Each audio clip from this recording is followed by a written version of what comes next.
Hello, my name's Nigel Downs. I'm the turf and machinery technician here at RHS Garden Hyde Hall, and today I'm going to give you a few tips on what you can do this autumn to renovate your lawn.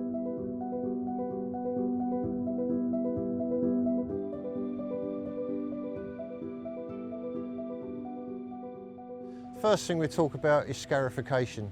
Now, a lot of people think that they need to scarify their lawns every year, but you don't really need to do that. You need to actually see the condition of your lawn and decide whether it needs scarifying or not. And the way we do that is we get down at ground level, right down by the turf, and gently pull the grass leaves apart. And if you can see soil between the leaves, then generally it wouldn't need any scarifying.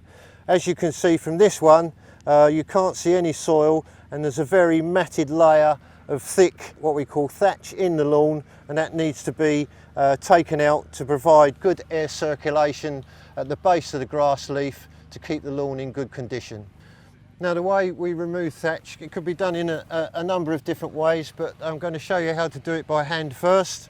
And you use this implement. It's a normal springtime rake. You can see a wire rake, and what we're trying to achieve is to rake out all the dead grass that's built up over a period of time during the spring and summer, all the leaves that have decomposed, and relieve the grass of that thatch so that it's got good air circulation at the base of the leaf.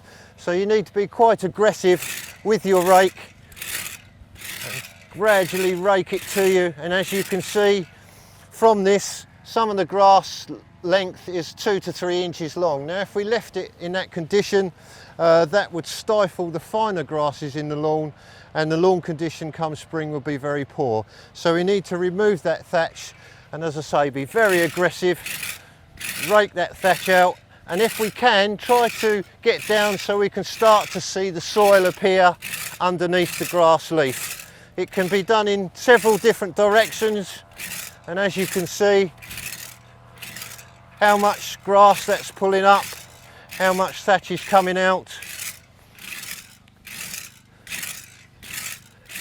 You'll know if you've gone too far because it'll start pulling the rake back as you go, and you'll see too much soil appearing. So this particular spot, that would be enough raking to provide, as I say, good air circulation around the base of the leaf. Now, what I'd do now is I'd go over that section with the lawnmower at slightly lower than the height of your cut, collect all those clippings up, and if you wish to compost them, if there's a lot of weed in them, then obviously perhaps not compost them and dispose of them a different way. So that's pretty much what you'd need to scarify. You can also hire out some scarification equipment. There are various pedestrian machines on the market that you can hire. They're generally around £70 to £100 a day, which sounds a lot of money, but if you can get together with a neighbour and share the cost, it's not quite so hard on the pocket, and they do a very good job. If you do hire out a pedestrian scarifier, this is the type of equipment that you really need to go for. As you can see, it's dragged out an awful lot of thatch. Actually the same process as what I showed you by hand, and if you get down at grass level, you can see that it's put slits in the lawn and raked out that thatch with the blades on the machine.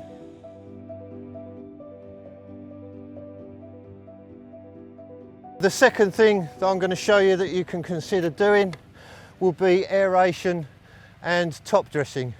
Now, over a period of time, the lawns here at Hyde Hall get an awful lot of foot traffic and an awful lot of compaction, and as you can appreciate, there's vehicles running over them, tractors, trailers, etc., and it compacts the lawns an awful lot. So to relieve that compaction, we will aerate. There's not a specific time of the year to do the aeration. We even aerate during the summer months if we can, but we also irrigate straight after. So I'll give you a small demonstration on how you can do that at home using a normal garden fork. The idea is to break up that hard compaction that's built up over the year. Now you try and get the fork in as deep as you possibly can. Now, a lot of people, when they do aerate, will wiggle the fork like that and pull it straight out. That is giving the lawn aeration to a certain degree, but you want to break up that compaction a little more. So you want to put the fork in as far as you possibly can and slightly heave back, and you can see the actual soil moving under the fork, and that's breaking the soil up to the whole depth of the fork, and then move back 3 or 4 inches and heave back again, and you can see that heaving up, and just work your way backwards. You haven't got to do the whole lawn in one go. You can perhaps do half of it in the autumn and perhaps another half of it in the spring, and you will see an awful lot of benefit from it once you've done it. So we keep heaving the soil up, moving back. There's no real rule on how close the holes have got to be. They can be a little further apart if you wish, but the closer the holes are, the more compaction you are releasing. And as you can see, it doesn't take that much time to do it, and I've already covered probably half a square metre of lawn there. And it is, as you can see, very compact, and you can see that soil moving. Now once you've done the aeration, you can leave it as it is, which will get a lot of air into the soil, oxygen, and encourage root growth. The deeper you can get the roots of the grass, the more resilient it will be to conditions like frost, or as we've had in the summer, a very dry period, and the recovery of it will be that much quicker. So the aim is to get those roots as deep as possible. So by creating those holes or fissures, the roots have a more free way of travelling down into the surface of the soil. If you wish to, after you've done the aeration, you can top dress. Now top dressing can be made up of several different things. It can be a compost, it can be soil, it can be sand, and it depends on your soil structure to which one you choose. Here at the garden at Hyde Hall, we're on very heavy clay, so we try and incorporate as much sandy soil as we possibly can to help with the drainage in the winter. And what I'm going to show you now is how to apply that top dressing and how to work it in. And it's quite a simple and effortless operation. Now here I've got some very loamy sandy soil, and you basically, after you've created those holes, spread the soil across the surface of the grass. You need then to work that top dressing down into the holes and create a good condition for the roots to go. Once that soil goes down into the holes, the roots will tend to follow the easiest way down, which will be the holes and the soil that I've just put in. So I'm going to show you how to spread it with a rubber rake. You don't have to use a rubber rake if you haven't one. If you've got a soft broom, it will do exactly the same thing. So we need to actually work that top dressing down into those holes, and as you can see, it's quite effortless, and within a couple of minutes you can see the top dressing has gone down in. Now you want to try and avoid putting too much top dressing on because it's difficult to work in, and also if it smothers parts of the grass, you'll lose a bit of grass leaf. So I'll demonstrate the wrong way. So if you put too much, like so, now you see that's very difficult then to work into the grass, and you'll be there a long time and probably cause a little bit more damage. So a little bit of top dressing at a time, and gradually work that top dressing in. In the top dressing, if you wish, you can also add a little bit of green waste. Try and choose a compost or green waste that's got very little bark in. That can be detrimental to the grass. So I've got some top dressing with a little bit of green waste in as well, as you can see. So again, you just apply it exactly the same way and work that down into the base of the leaf. And as you can see, it doesn't take an awful lot of effort to work that in. You can apply a top dressing without aerating. It's perfectly acceptable to do that, but obviously you wouldn't put quite as much top dressing on because you've not got the holes for it to find its way down into. But a light top dressing just on the surface and worked in the lawn is perfectly fine.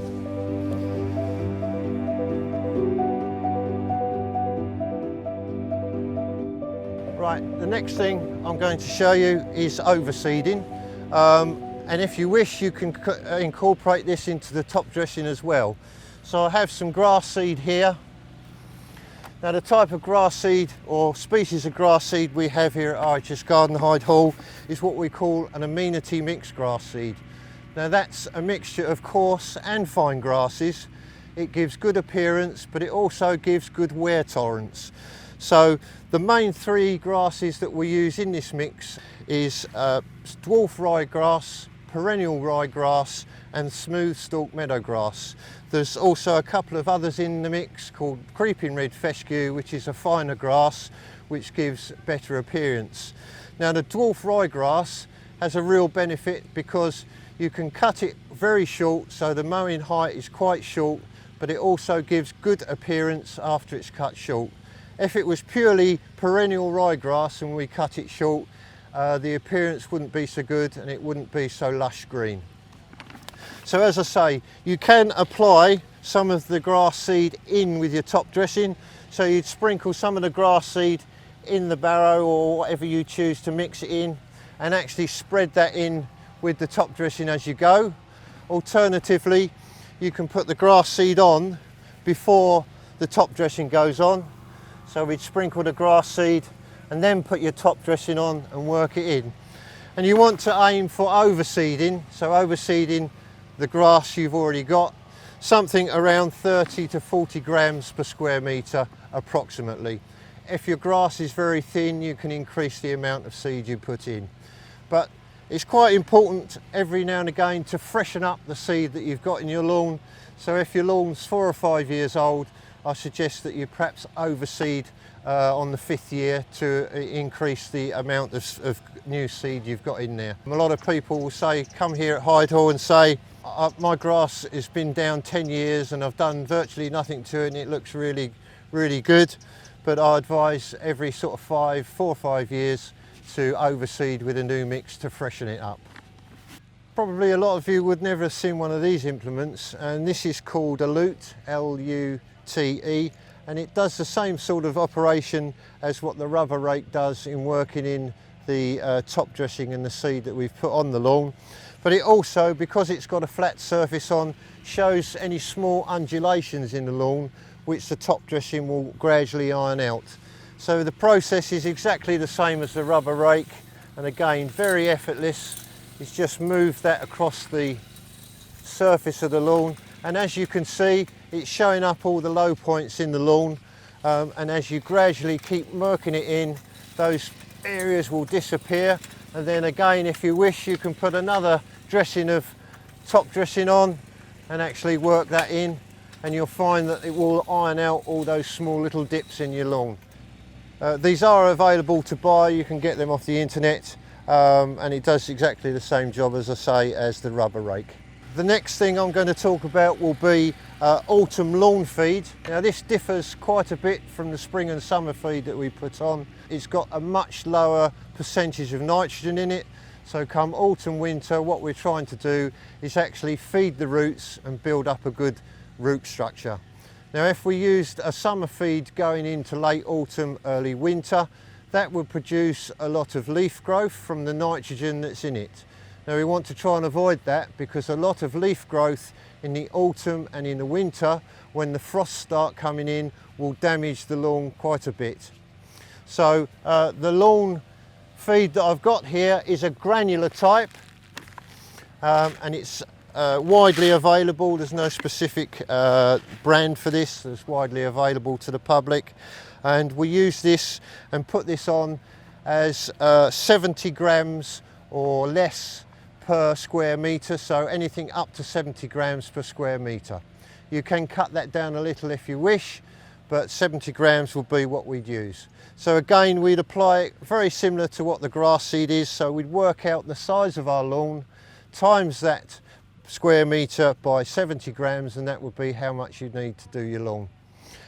If you've never applied it before, it can be done by hand, and what I suggest you do is you get 2 buckets and you'd halve the amount in each to cover your lawn. So put half the amount in one bucket, half the amount in another, and then go 2 ways across the lawn. So we'd start and we'd work our way back like so, and then when we've done that all in one direction, use the other half of the bucket and go in the other direction like so. That will stop any areas from being missed, and you should get good coverage. You can buy a lawn spreader, which is like a wheeled version, and you fill up the trough and actually wheel that across the lawn. But you need to calibrate that to work out exactly how much that is dropping per square metre. So I know by experience that normally a handful for me will cover 1 square metre. So if you go a rule of thumb like that, what you can do is mark out 1 square metre on the lawn, sprinkle some on by hand and see how much you've used per square metre. Say times that by the size of your lawn, and that will be the amount you need to put on. You try and put that granular feed on when the grass is dry, and then water it straight in afterwards. That will avoid any burn from foot traffic on that afterwards. That pretty much sums up what you would consider doing this autumn to your lawn. Obviously you won't do every operation that I've showed you today, but if you can take, say, one of those demonstrations away, try it on your lawn, you will see a remarkable difference come spring.